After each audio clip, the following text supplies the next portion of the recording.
Bienvenidos a nuestra tercera jornada en el 26º encuentro de la jurisdicción de lo contencioso administrativo.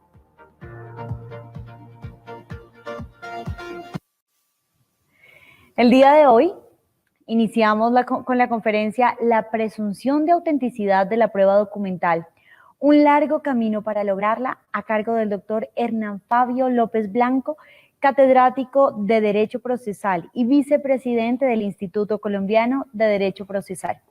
Doctor Hernán Fabio López, es un honor tenerlo con nosotros. Tiene usted la palabra.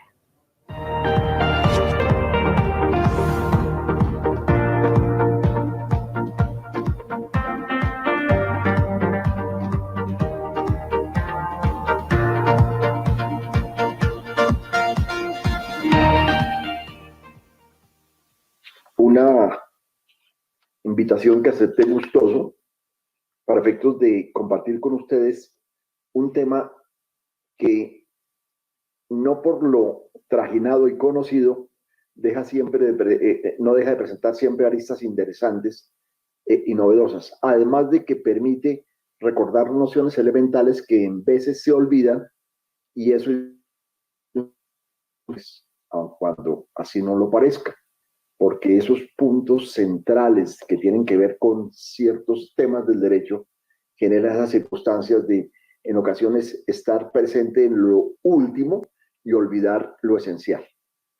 El tema de la presunción de autenticidad, un largo camino para obtenerla, hace referencia, yo diría, a uno de los logros más importantes que se han podido dar en el desarrollo del campo del derecho procesal, especialmente el aspecto probatorio.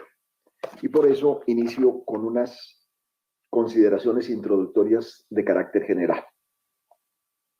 Los artículos 243 a 274 del Código General del Proceso son los que se ocupan de regular la prueba documental, sin duda una de las más importantes y necesarias para llevar la debida certeza al juez, debido a la pérdida del valor de la palabra empeñada, a lo frágil de la memoria humana, de modo que a través de la prueba documental, y hablo de la prueba documental en general, se busca tener un medio probatorio idóneo y certero para establecer, para futuro de memoria, el estado de distintas relaciones jurídicas. Hay que tener en cuenta que el interés del legislador en que exista la prueba documental no riñe con estos actuales movimientos que buscan la oralidad y la consensualidad, en absoluto. Todo lo contrario, el código parte del supuesto de que la prueba documental viene a ser un soporte importante para todas esas características que hoy tiene la oralidad, la informalidad en muchos de los aspectos que se presentan en materia de pruebas. Y por eso hay un artículo que normalmente se olvida, que es el artículo 225 del Código General del Proceso, que recuerda al asociado una cuestión obvia, que los negocios jurídicos que requieren formalidades adsubstancian actos, como son normalmente el escrito, pues no pueden utilizar ningún otro medio de prueba. Esto es obvio. Pero lo que me interesa resaltar en este momento es lo que a continuación señala la misma norma, que dice, leo, cuando se trata de probar obligaciones originadas en contrato o convención o el correspondiente pago, la falta de un documento o de un principio de prueba por escrito se apreciará por el juez como un indicio grave de la inexistencia del respectivo acto, a menos que por las circunstancias en que tuvo lugar haya sido imposible obtenerlo o que su valor y la calidad de las partes justifiquen la omisión. Esta norma del artículo 225 siempre me ha generado a mí una inquietud en uno de sus apartes, porque es que observen que acá se consagra un indicio grave de la inexistencia del acto respectivo. Si yo, por ejemplo, digo, yo ya pagué esa obligación y me dicen, ¿dónde está el recibo? Yo digo, no, es que no lo tengo. Eso, en principio, presume que no lo he pagado, porque es un indicio grave el que la ley determina de inexistencia del respectivo acto. Pero aquí dice que no hay lugar a tener ese indicio como grave, a menos que haya sido imposible obtener el documento o que su valor se está refiriendo a las ocasiones en que la cuantía del documento es mínima, de la obligación es mínima. El caso tan frecuente, préstame ahí 20.000 pesos que mañana te los pago, pues partir de la base que uno debe tener la prueba documental, eso queda ya a la buena fe de las personas y a eso es que se refiere su valor. Pero lo que yo nunca he podido entender del artículo 225 es este aspecto, en que tuvo lugar, haya sido imposible obtenerlo o que su valor y la calidad de las partes justifiquen tal omisión. Esa frase de la calidad de las partes justifiquen la omisión es una frase a la cual yo nunca le he encontrado un adecuado contenido, porque no se sabe si es que las partes sean muy instruidas, que las partes no lo sean, en fin, es una expresión que me parece a mí un poco vaga y que en última lleva a que realmente donde se podría excepcionar la presunción es cuando se trata de obligaciones de un valor sumamente bajo. Básicamente allá llegó frente a esta norma, reitero, de carácter general. Ahora, no se trata de que todos los negocios se vuelvan solemnes, en modo alguno, no, sino que se tenga la base probatoria para evitar conflictos en un futuro. Es que es lo mejor que puede tener un asociado para efectos de establecer cuál es el estado de sus relaciones jurídicas, el dejarlas documentadas, independientemente de que el contrato sea o no sea solemne, porque la consensualidad no riñe con la prudencia. Y esta aconseja siempre que es mejor dejar una prueba documental, esencialmente la escrita, pero no necesariamente la escrita, porque como sabemos todos, pues los documentos no son sinónimos de escrito. Y aquí paso a un segundo aspecto general. Documento no es sinónimo de escrito. Es menester desterrar ese frecuente error de interpretación de identificar siempre documento con escrito. Inclusive la misma ley en ocasiones lo hace. Cuando se tiene que entre la noción de documento y la noción de escrito, hay una relación de género a especie. El género es documento, el escrito es una de las especies de documentos, pero no significa que necesariamente solamente existan los documentos escritos. Y por eso, el artículo 243 del Código General del Proceso establece una enumeración a manera ejemplificativa de lo que son los documentos, por cierto, un poco curiosa, tales como los escritos, impresos, planos, dibujos, cuadros, mensajes de datos, fotografías, cintas cinematográficas, discos, grabaciones, videograbaciones, radiografías, talones, contraseñas, cupones, etiquetas y sellos, y agrega que también las inscripciones en lápidas, monumentos, edificios y similares. Agregado que solamente tiene una finalidad, y es que las inscripciones en lápidas, monumentos, edificios y similares, pues tienen la misma connotación de un documento escrito, hecho, por ejemplo, en un papel. Solo que, por ejemplo, la manifestación de voluntad o la indicación de determinada circunstancia está en piedra, grabado en piedra.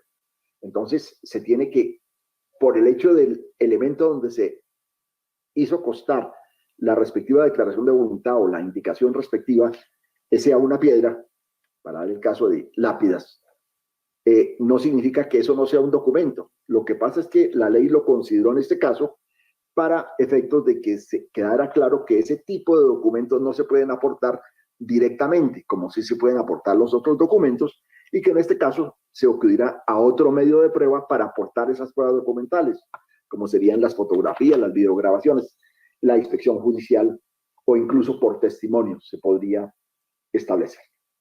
Se tiene entonces que el documento existe por fuera del proceso. A diferencia de otros medios de prueba, el documento es un acto extraprocesal, surge de actividades realizadas fuera del proceso. De ahí la razón por la cual se hace la diferencia, insisto, que hay nociones básicas generales, de que los documentos la prueba documental no se practica, sino que se aporta. Se dada la preexistencia de la prueba documental, esta se lleva al expediente, a diferencia, por ejemplo, de la prueba testimonial o del interrogatorio de parte, que implica una práctica donde se concreta su existencia dentro de una actuación judicial, que puede ser normalmente en un proceso o también fuera del proceso, pero se crea dentro del proceso. Dentro de esas características generales, entramos al punto que diría es el central de esta charla, y es el concepto de autenticidad de los documentos. Observen que yo no estoy hablando de documento escrito, estoy hablando de concepto de autenticidad de los documentos para referirme a toda clase de documentos, a todos los documentos que la ley considera como tal y que ya vimos de la redacción del artículo 243 tienen un amplísimo contenido, porque además de la numeración que leí, recuerden que señala que la norma que además es documento todo objeto mueble que tenga carácter representativo o declarativo, para comprender allí eventuales documentos que no quedaron dentro de esa denominación no taxativa que realiza el citado artículo 243 del Código. El concepto de autenticidad es un concepto que ha sido muy calumniado, muy mal entendido, porque se olvida que el artículo 244 del Código de Proceso señala que el concepto de autenticidad es, comillas, la certeza sobre la persona que lo ha elaborado, manuscrito o firmado, o cuando existe certeza respecto de la persona a quien se atribuye el documento. De modo que el artículo 243 es una norma clave para poder entender unas posteriores indicaciones que haré con relación al tema de la autenticidad.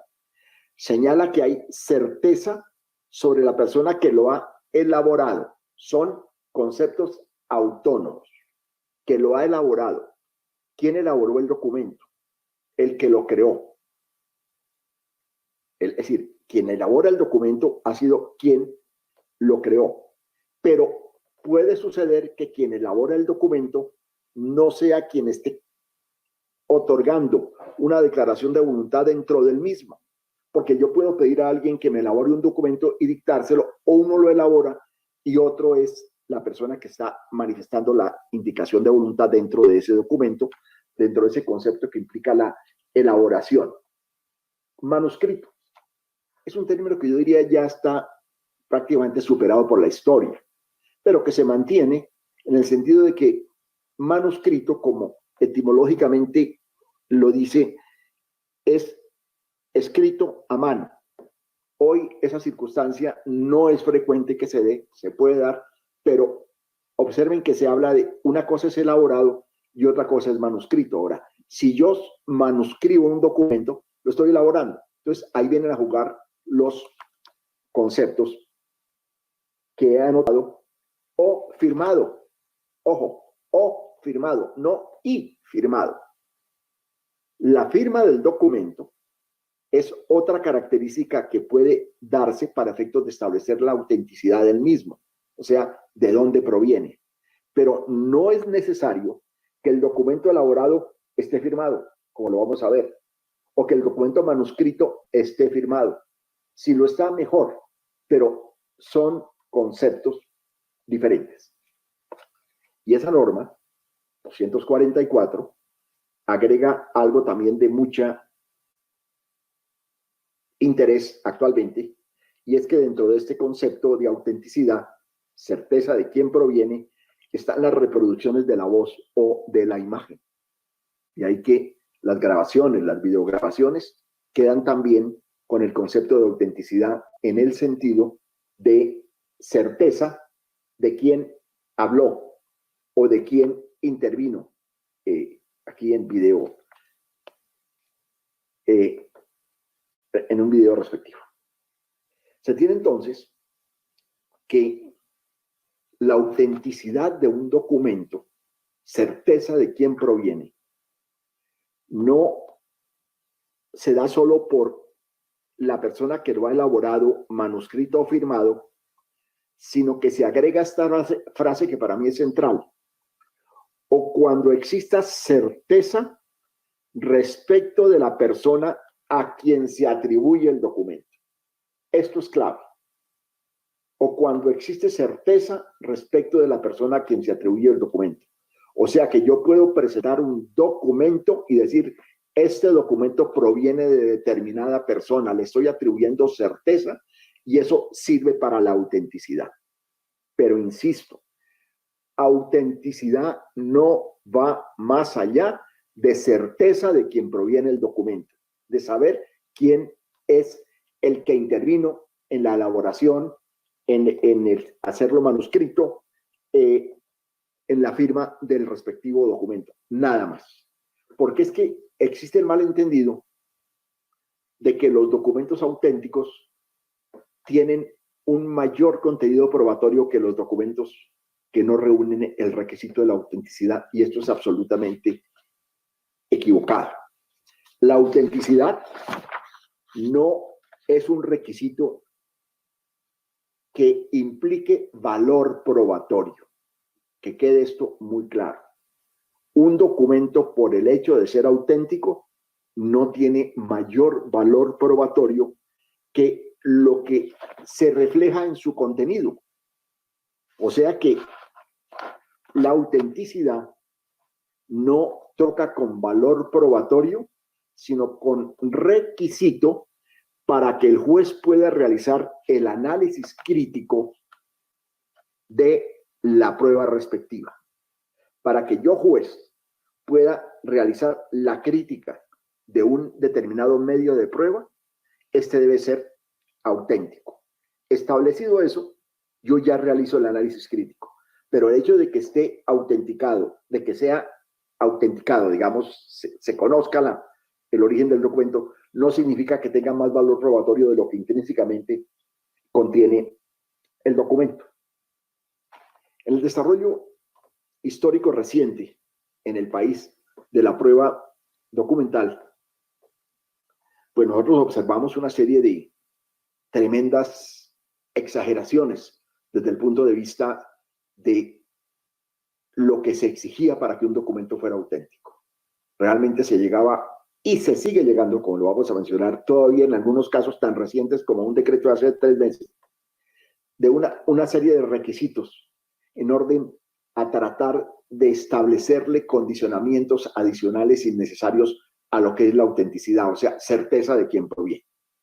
Entonces, se tiene que, si bien es cierto, hay loables esfuerzos que ponen de presente que se ha tratado en épocas relativamente cercanas de darle el carácter de autenticidad plena, pues estos esfuerzos han chocado en parte con normas que quedaron redactadas cortamente y en otras normas que quedaron sumamente bien redactadas, pero que la jurisprudencia, y aquí algunas del Consejo de Estado, pero mayoritariamente de la Sala de Casación Civil de la Corte Suprema de Justicia, que hasta hace unos años se mostró como una de las más encarnizadas enemigas de la presunción de autenticidad. Porque es que si nosotros queremos establecer un hito a partir del cual existe la presunción de autenticidad plena en Colombia, yo diría que la tenemos en el decreto 2651 de 1991, cuyo artículo 25 la consagraba de manera similar a como hoy la consagra el Código General del Proceso. Pero resulta que vinieron una serie de interpretaciones por parte especialmente de la Corte Suprema de Justicia, Sala de Casación Civil, que cortaba cada vez más las posibilidades de tener una autenticidad abierta, plena, sencilla. Y por eso fueron necesarios, a través de estas últimas 2 décadas, una serie de ajustes hasta llegar a una norma que prácticamente dejó sin ninguna posibilidad de interpretación para decir que aquí no hay autenticidad, como lo vamos a ver. Y es que hay que tener en cuenta que uno de los temas centrales de la Constitución de 1991 es la reforma a encaminada a restablecer el concepto tan perdido en Colombia de la buena fe, a creerle al asociado, a no seguir partiendo de la base de que siempre se está buscando desconocer la ley y engañar al prójimo. Pues resulta evidente que solo unos pocos lo hacían y continuarán haciéndolo. Eso sí, no nos cabe la menor duda. De manera tal que para la gran mayoría no se justifica seguir montados sobre bases legales que parecían partir del supuesto de que siempre se buscaba defraudar. Y por eso haber creado una serie de talanqueras que tanto daño han hecho a nuestra sociedad, sin que realmente se haya logrado controlar al delincuente. Por lo que esas talanqueras no se justifica seguirlas manteniendo, que es precisamente lo que se ha venido haciendo en las recientes legislaciones.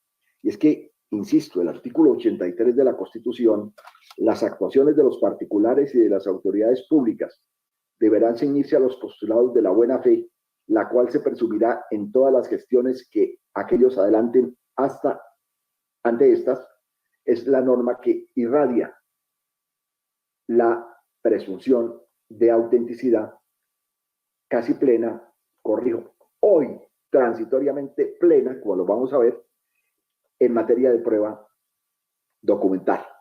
De ahí que se tiene que, no es que caigamos en el tema de la ingenuidad, no. Una cosa es ser ingenuos y otra muy diferente es ser prevenidos, que es una de las características grandes de los colombianos. Es algo que nuestra idiosincrasia no ha podido superar. El pensar que siempre el otro me trata de engañar, siempre el otro me quiere engañar, siempre pensando en que me están diciendo mentiras y que quieren obtener una serie de circunstancias favorables para ellas en detrimento de mis intereses. Esto yo lo he mencionado en muchas conferencias, a mis alumnos lo digo de pregado con frecuencia. Se observa, por ejemplo, en la conducta misma que uno puede comparar frente a ciertas actividades de la vida diaria entre un país donde realmente la presunción de autenticidad se da y un país donde en Colombia estamos tratando de aplicarla, de abonar el terreno para que realmente así sea, de creerle a las personas. Cuando, por ejemplo, y cito el caso que es el más conocido, alguien compra algún elemento electrodoméstico en Estados Unidos y resulta que el electrodoméstico le resultó con algún problema. Al 150% seguramente era miope y no lo veía bien, entonces quedó para todo el mundo. Y cosas de ese estilo que nos están exigiendo en el sector privado, que también tiene que entrar en ese aspecto. Como es eso de que cédula ampliada, huella dactilar encima de la cédula, en fin, 10.000 motivos de desconocimiento de que se está actuando por la otra parte de la buena fe. La presunción de autenticidad tiene un régimen legal y en el artículo 244 se advierte que los documentos públicos y los privados emanados de las partes y de terceros, y aquí viene algo muy importante, en original o en copia.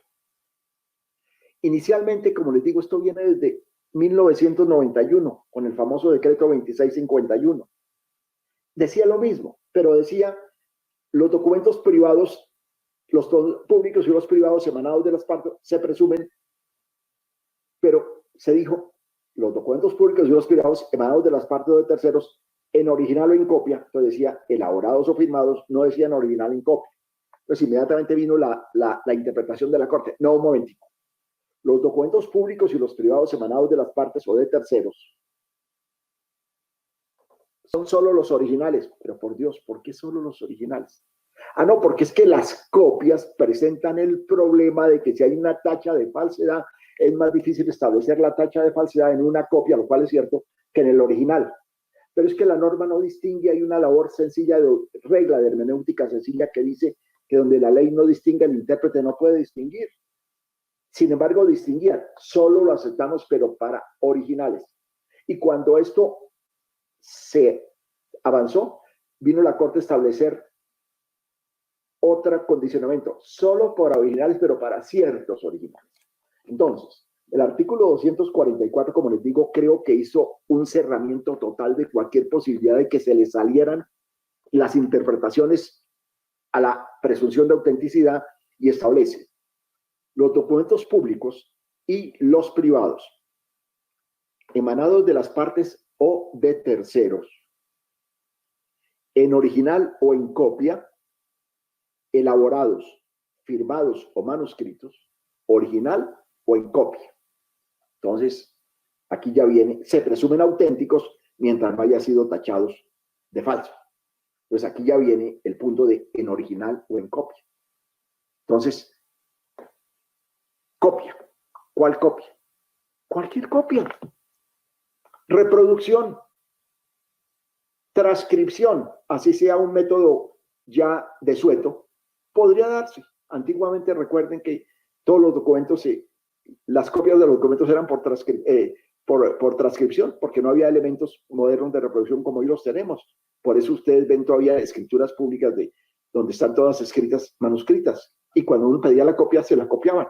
Es decir, se la volvían a escribir, porque no existía el medio.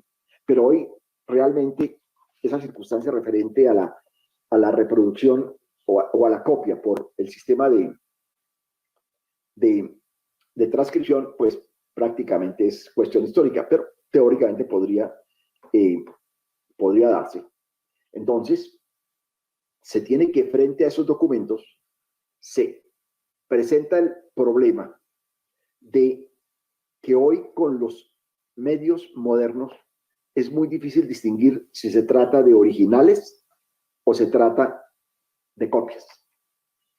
Entonces, frente a esto, esa diferenciación deja de tener mayor importancia, salvo casos excepcionales, porque se presumen auténticos tanto los originales como las copias. Y en esto de las copias, en este momento recuerdo un caso de un seminario en Cartagena, donde un magistrado del Tribunal Contencioso de Cartagena, curiosamente, del contencioso, intervenía y decía que las fotocopias no eran admisibles porque las copias eran diferentes de las fotocopias. Hasta eso llegaron a hilar finito para buscarle el quiebre a la autenticidad. Entonces, se tiene que, dentro de esa presunción de autenticidad, para pruebas documentales, viene una adición en el mismo artículo 244 que dice: también se presumirán auténticos los memoriales presentados para que formen parte del expediente, incluidas las demandas, las contestaciones, las que impliquen disposición del derecho en litigio y los poderes en caso de sustitución. Asimismo, se presumen auténticos todos los documentos que reúnen los requisitos para ser título ejecutivo. Estas dos normas, que son del artículo 244, hoy en día podrían verse como innecesarias, porque frente a lo que dice la parte primera, o sea, todos los documentos originales y copias se presumen auténticos, decir, también se presumen los memoriales, eso es llover sobre enojado, porque es que los memoriales forman parte de los documentos que están en ese primer inciso. Pero ¿qué sucedió? Que vino la interpretación en su momento de la norma a la que me refería antes, que fue la génesis de esta, donde se decía, no, los memoriales no, esos documentos no. ¿Por qué? No había una razón plausible, pero no se aceptaba. Entonces se dijo, los memoriales presentados son parte del expediente. ¿Por qué se agregó incluidas las demandas? Porque cuando se aceptó que los memoriales sí estaban dotados de la presunción de autenticidad, se dijo, bueno, pero las demandas no. Es así, no, porque la demanda es muy importante. Entonces fue necesario decirlo nuevamente de manera expresa, que las demandas, las contestaciones, los que impliquen disposición del derecho en litigio y los poderes en caso de sustitución. Entonces observen que todos esos documentos se presumen auténticos, las que se presenten dentro del proceso respectivo. Tenemos entonces que el artículo 74 del Código General del Proceso vino a establecer una excepción al artículo 244 del mismo código. ¿Por qué? Porque el artículo 244, lo acabo de leer, dice, que también se presumen auténticos los poderes en caso de sustitución. O poderes en caso de sustitución. Entonces, La presunción de autenticidad estaba dada para el escrito donde el abogado le sustituía al otro. Pero poderes en caso de sustitución no cobijaba el poder. ¿Por qué el 244 tuvo esta redacción? Para quedar coordinado con lo que dice el artículo 74 del Código General del Proceso. Y el artículo 74 del Código General del Proceso señala que el poder especial para efectos judiciales deberá ser presentado personalmente por el poderante ante juez, oficina judicial o notario. Las sustituciones de poder se presumen auténticas, o sea, hay repetido ese aspecto en lo que es la sustitución. Hay dos normas que presumen la autenticidad. De ahí que, frente al artículo 74, el poder que se otorgaba para intervenir en un proceso no estaba dotado de la presunción de autenticidad y era necesario acudir a cualquiera de los sistemas para darle autenticidad, es decir, certeza en cuanto a su origen, establecidos por la ley. Presentación ante el... Aquí la norma dice presentación ante el juez, que fue un error, porque las presentaciones no se hacen ante el juez, se hacen ante el notario, pero acá entonces tenía uno que ser muy cuidadoso cuando iba a un juzgado para decirle al secretario, póngame la nota de presentación, pero que la firme el juez, porque si la firman ustedes, pues van a decir que quedó mal presentado el documento. Entonces, oficina judicial o notario.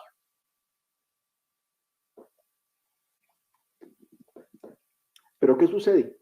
Les mencionaba hace un ratico que esa presunción de autenticidad casi plena que existe en el artículo 244 tenía un elemento excepcional, el del artículo 74.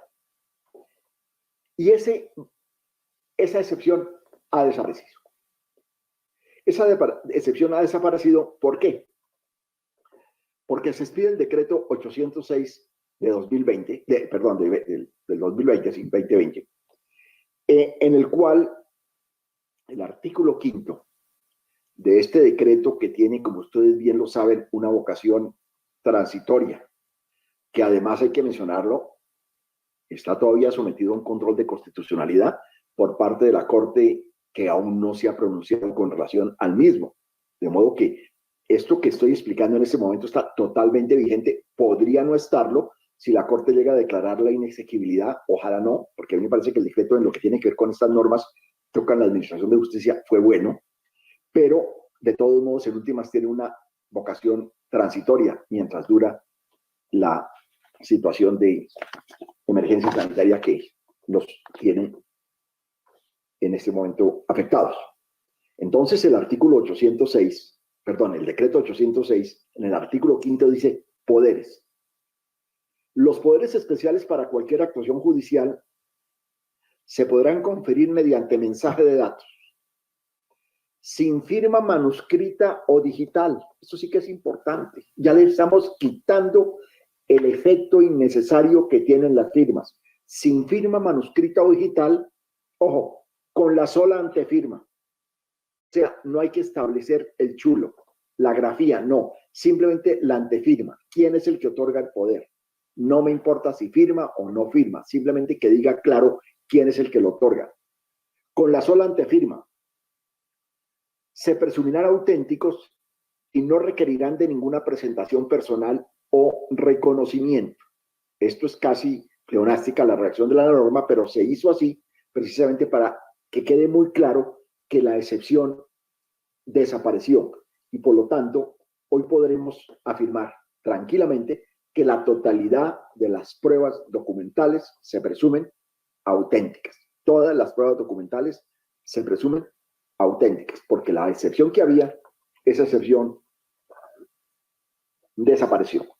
Sin embargo, y vale la pena notarlo, en el mismo artículo 8 del decreto 806 de 2020, se establecen unos condicionamientos innecesarios que solamente son fuente de futuras causales de nulidad, porque es que siempre que en la legislación se establecen requisitos formales innecesarios, el incumplimiento de esos requisitos en un futuro inmediato es lo que utilizan los abogados para efectos de jugar con las causales de nulidad cuando ven que no tienen la razón y no le encuentran otra salida diferente a esa tan socorrida tan tinterillesca, dicho sea de paso, en la mayoría de los casos, de pedir declaraciones de nulidad. Cuando yo veo que la cosa está tan delicada, entonces empiezo a presentar causales de nulidad. Y cuando no encuentro las causales de nulidad habilitadas en un código, entonces invoco la nulidad constitucional para efectos de tratar por todos los medios de entorpecer las actividades.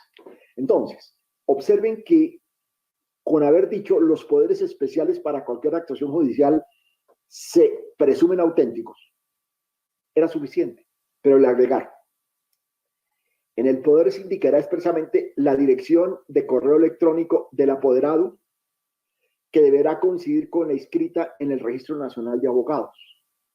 Entonces, ¿qué pasa si, uno, no se señala la dirección electrónica del abogado? O dos, la que se señala no coincide con el Registro Nacional de Abogados.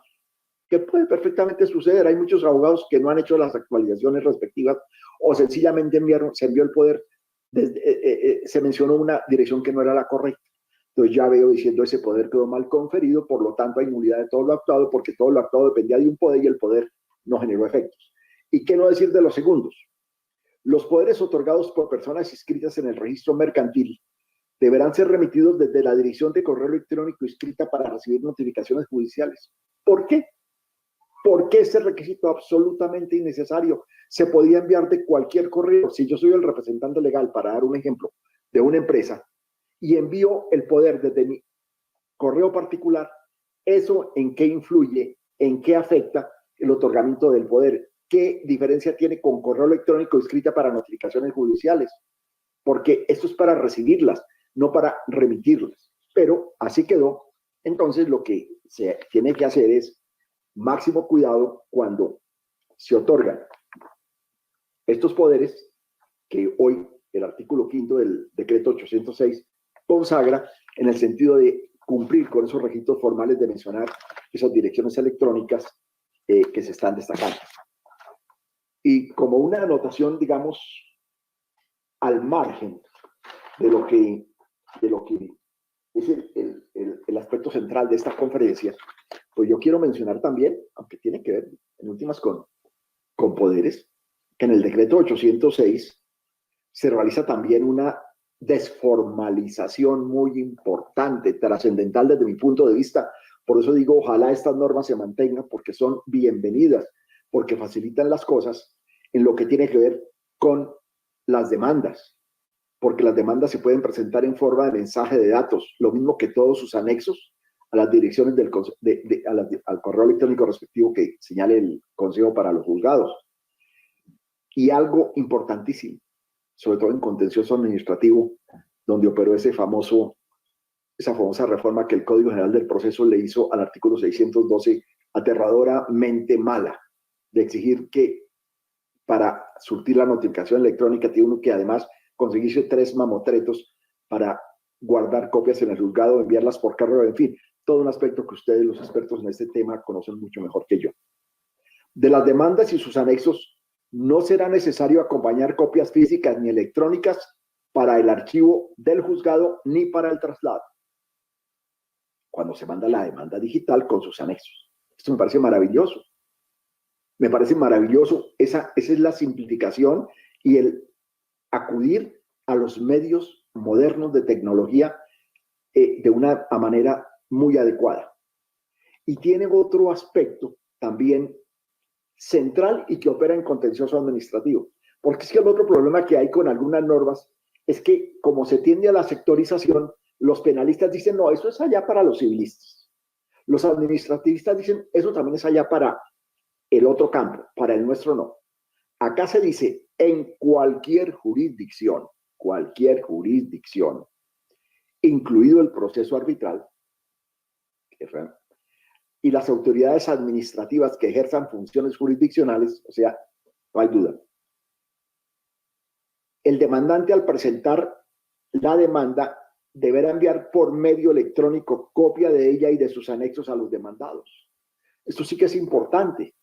O sea, no es que el demandante pueda enviar la copia posteriormente. Hay una norma de los deberes del abogado que dicen que cuando uno manda presenta un memorial, debe enviarle copia a la contraparte, pero dice después de notificada la demanda, en ubicación del abogado. No, aquí es coetáneamente con la demanda, coetáneamente con la demanda. Y yo envío copia de la demanda a quienes voy a demandar, con 2 anexos, por el medio electrónico. Y se establece esto. En caso de que el demandante haya remitido copia de la demanda con todos sus anexos al demandado, al admitirse la demanda, la notificación personal se limitará al envío del auto admisorio de la demanda. Y advierto, esa notificación personal no la hace ya el secretario del juzgado, la hace el interesado, o sea, el abogado de la parte demandante, para ser más concretos. Entonces, volviendo al tema de la autenticidad, destaca el artículo 244 del Código General del Proceso, en su penúltimo inciso, lo siguiente: la parte que aporte al proceso un documento en original o en copia reconoce con ello su autenticidad, lo cual es apenas obvio, y no podrá impugnarlo excepto cuando al presentarlo alegue su falsedad. Los documentos en forma de mensaje de datos se presumen auténticos. Entonces, aquí lo que yo quiero observar frente al artículo 244 es que es obvio que si yo presento un documento proveniente de la parte que yo represento, pues al estarlo presentando estoy aceptando, independientemente de que esté firmado o no esté firmado, que proviene de esa parte. Recuerden, la autenticidad no es valor probatorio. Independientemente de cualquier consideración, permite el análisis del documento porque está dotado de la presunción de autenticidad. Sería un absurdo decir que yo presento un documento proveniente de la parte que represento que es falso. O sea, que esa posibilidad de presentarlo diciendo que es falso, obviamente se da, pero para los documentos emanados de terceros. Si yo no digo nada, estoy aceptando que yo presento emanado de un tercero, está dotado de la presunción de autenticidad.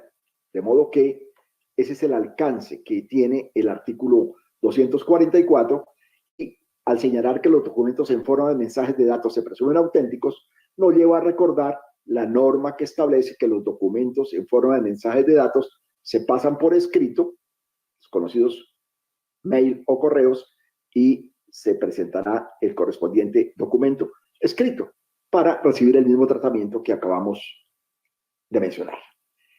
Esa presunción de autenticidad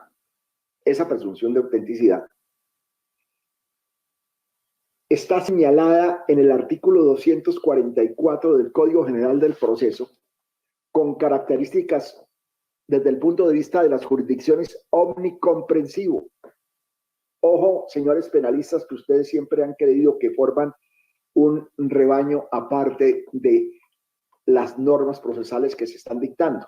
Acá ustedes no tienen absolutamente ningún tratamiento especial, ni pueden acudir a normas, esto es importante, ni pueden acudir a normas especiales de los otros 2 códigos de procedimiento penal que están vigentes. Dicho de paso, una de las grandes barbaridades jurídicas de Colombia, lo mismo que los 2 códigos contenciosos administrativos que están vigentes y que afortunadamente en el Código General del Proceso se pudo eliminar, porque también se pretendió que siguiéramos con el Código de Procedimiento Civil por los procesos iniciados antes, y se vio que eso era una barbaridad. Entonces, acá lo que estoy diciendo es que si en las normas procesales, contenciosas administrativas, que no las encontré, o penales, que sí las hay, que tienen regulaciones especiales en forma de respecto de la autenticidad, esas regulaciones especiales respecto de la autenticidad o de requisitos especiales para que un documento pueda ser auténtico, se entienden derogadas por el artículo 244 del Código General del Proceso, que aquí tiene efecto omnicomprensivo para todas las jurisdicciones, cuando dice así la disposición. Lo dispuesto en este artículo, presunción de autenticidad, artículo 244, artículo clave en un ordenamiento jurídico procesal probatorio en un país, lo dispuesto en este artículo se aplica en todos los procesos y en todas las jurisdicciones. Observen la redacción tan buscada: en todos los procesos. Si uno se hubiera quedado ahí, en todos los procesos, nos habían dicho sí, en todos los procesos civiles.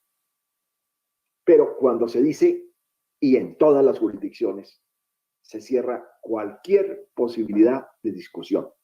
esta norma que acabo de explicar, el 244, realmente es una disposición sí propia de un Código General del Proceso, porque ustedes bien saben, el Código General del Proceso no es un Código General del Proceso, es el nuevo Código de Procedimiento Civil con nombre buscado para efectos de impacto mediático, pero nada más, pero sigue cumpliendo la función de llenar vacíos de otros códigos.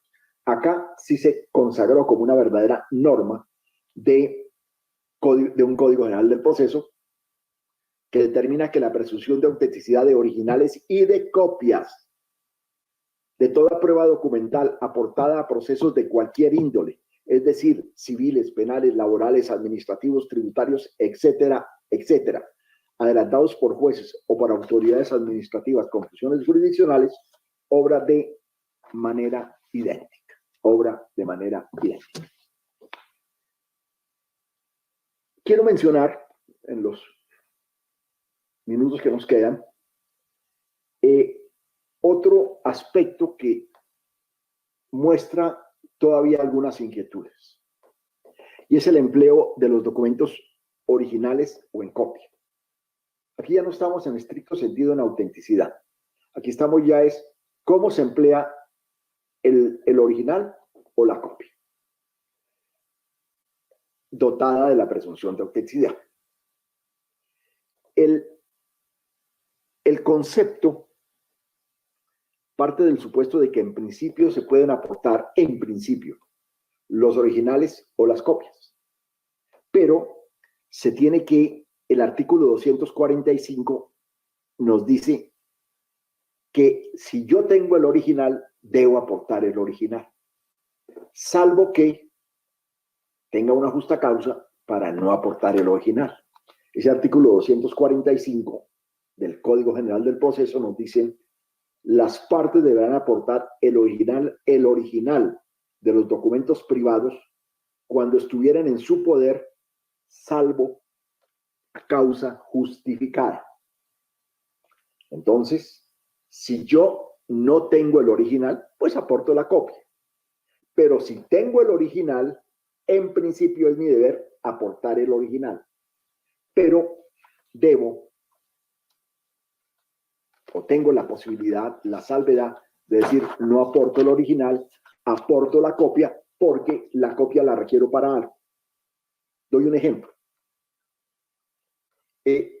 Si yo tengo, por ejemplo, un pagaré y quiero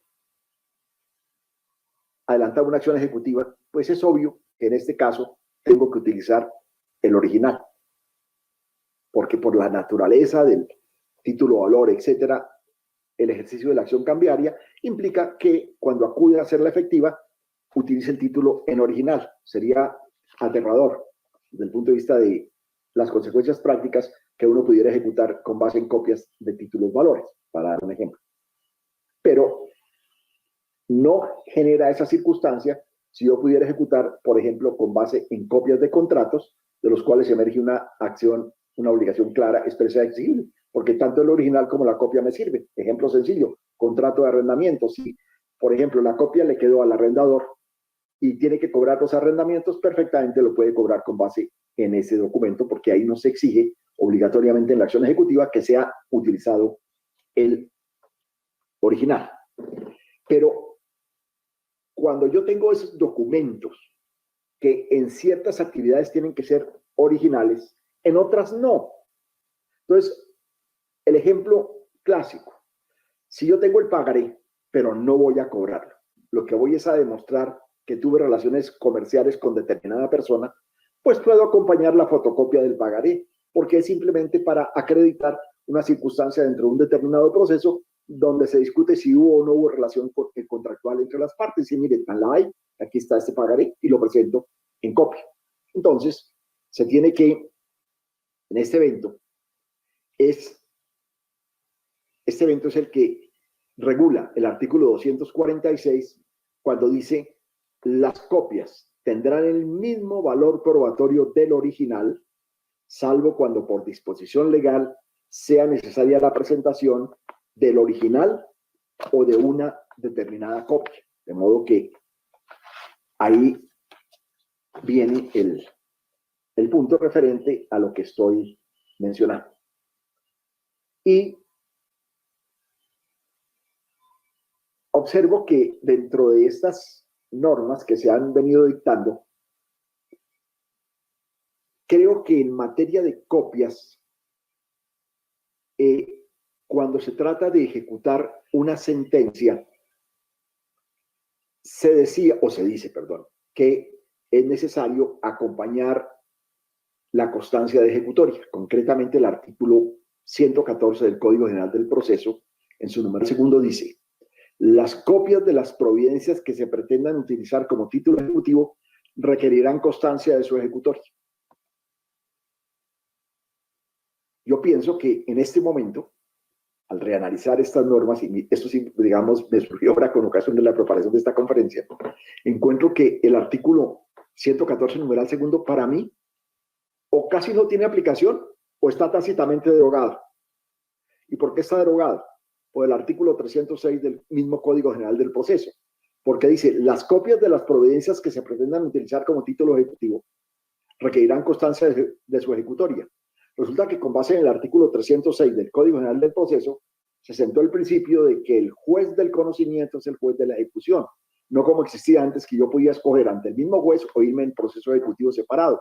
Entonces, si yo voy a ejecutar hoy, con base en el artículo 306, que es una norma maravillosa, dicho sea de paso, se tiene que, no requiero de ninguna copia, simplemente recordémoslo, cuando esté ejecutoriada la sentencia que da cuenta de una obligación clara, expresa y exigible, yo le digo: señor juez, dicte el mandamiento de pago, simplemente un numeralito de 3 renglones, sin que sea necesaria ese requisito de constancia de su ejecutoria. Pero si eventualmente hay un evento que no queda cobijado, pues se sabe que ahí hay que utilizar no un original, sino una copia especialmente habilitada. Y para culminar esta charla, quería presentar presentar a la comunidad un tema dentro del cual algunos me dicen que estoy loco, que esa es una barbaridad, que ya empieza uno con síntomas de demencia senil. Y si no es la demencia senil, por lo menos sí ya la de pretender ser uno demasiado innovador en un determinado campo para mostrarse revolucionario, cuando ya a ciertas edades los aspectos revolucionarios, de aspectos revolucionarios muy poco es lo que nos queda.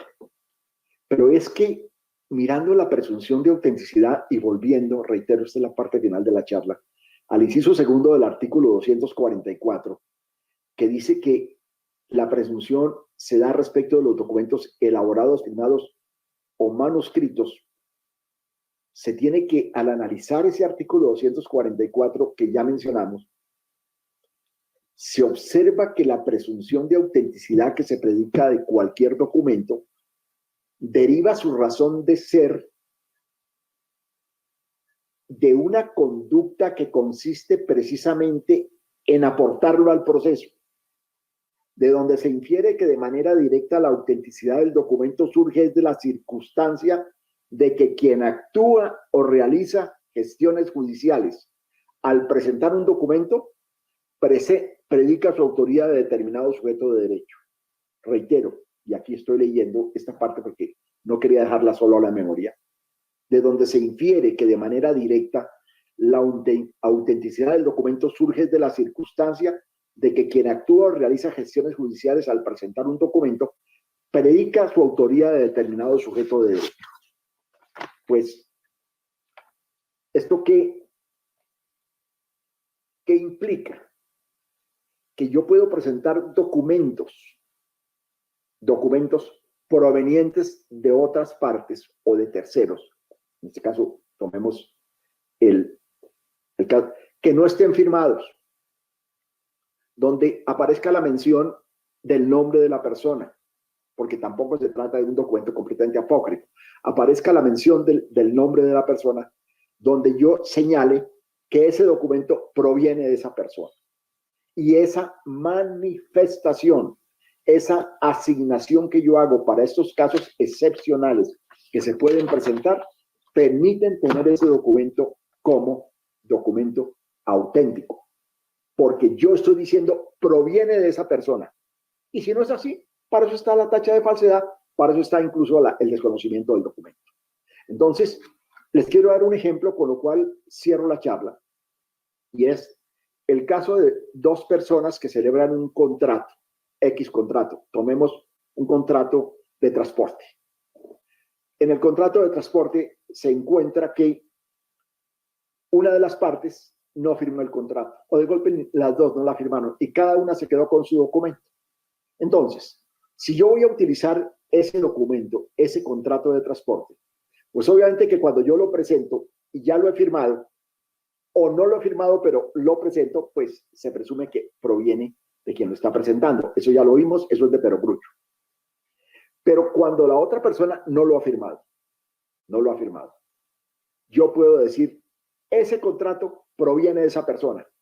Afirmo que el que intervino en el contrato es el señor tal. Y con esa sola aseveración surge la presunción de autenticidad en desarrollo de lo que señala el artículo 244 del Código General del Proceso con una adecuada interpretación. Esto para llenar ciertos vacíos que pueden darse en determinadas circunstancias y eliminar todas esas diligencias que antes eran caóticas, reconocimientos, etcétera, etcétera. Además, el concepto, digamos, que estoy mencionando no llega, como alguno me dijo en algún momento que presenté la idea, es que usted lo que está es pregonando que aceptemos documentos anónimos. No, en absoluto. Aquí no hay ningún documento anónimo. Aquí hay un documento que yo digo que proviene de determinada persona, solo que no está firmado. Sencillamente digo, no me importa, proviene de esa persona y en principio se presume auténtico, salvo que se discuta obviamente la autenticidad, como sucedía con cualquier documento.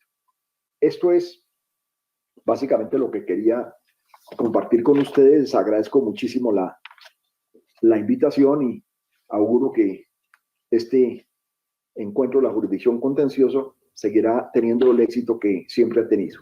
Muy amables. Doctor Hernán Fabio, muchísimas gracias a usted. Ha sido un honor poder escucharlo. Hasta aquí nuestra transmisión en redes sociales del Consejo de Estado.